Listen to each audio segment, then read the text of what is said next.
Hello students.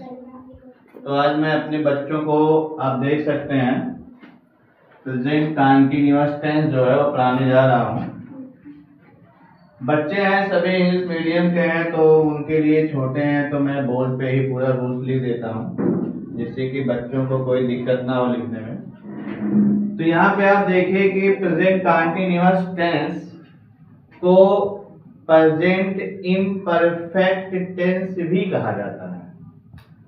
Present continuous जो tense होता है, उस टेंस में यह पता चलता है कि वर्तमान समय में मौके पर कोई क्रिया हो रही है।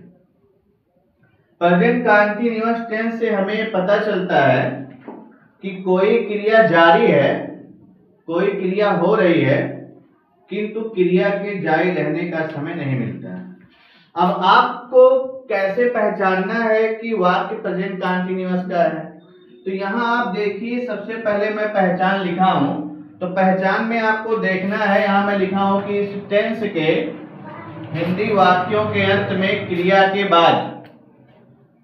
तो पहचान जो आपको करना है, वाक्य के अंत में आप जब जाएंगे तो वहां आपको क्रिया के पश्चात रहा है, रही है, रहे हैं, रही हैं, रहा हूं तथा रहे हो शब्द आते हैं। तो आपको जो हिंदी वाक्य मिलेगा, उस हिंदी वाक्य को पहचानने के लिए वाक्य के अंत में जाना है, जहां क्रिया के साथ आपको इनमें से कोई ना कोई शब्द जुड़ा रहेगा। तो आप इन शब्दों के माध्यम से ये पहचानेंगे कि आपका वाक्य प्रेजेंट कंटीन्यूअस का है।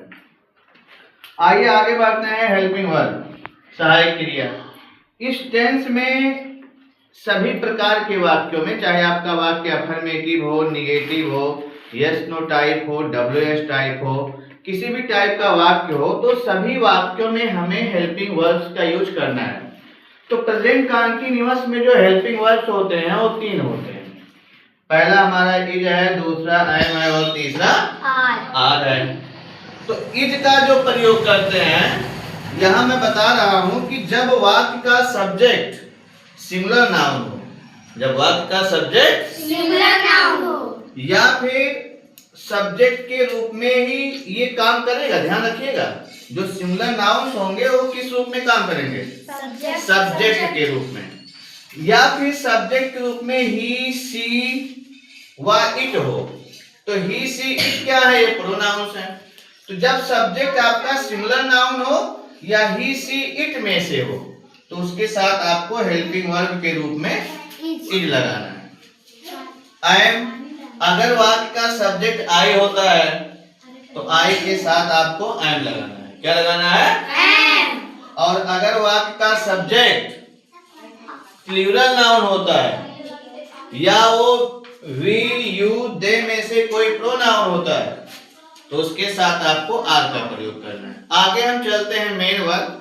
मेन वर्ब में यहाँ लिखने का जगह नहीं था, अभी बोर्ड जो थोड़ा छोटा है, तो हम आपको ये बताना चाह रहे हैं सभी बच्चों कि इस टेंस के वाक्यों में जो मुख्य क्रिया यूज होती है, जो मेन वर्ब यूज होती है, उसकी हम प्रेजेंट पार्टिसिपल फॉर्म का प्रयोग करते हैं।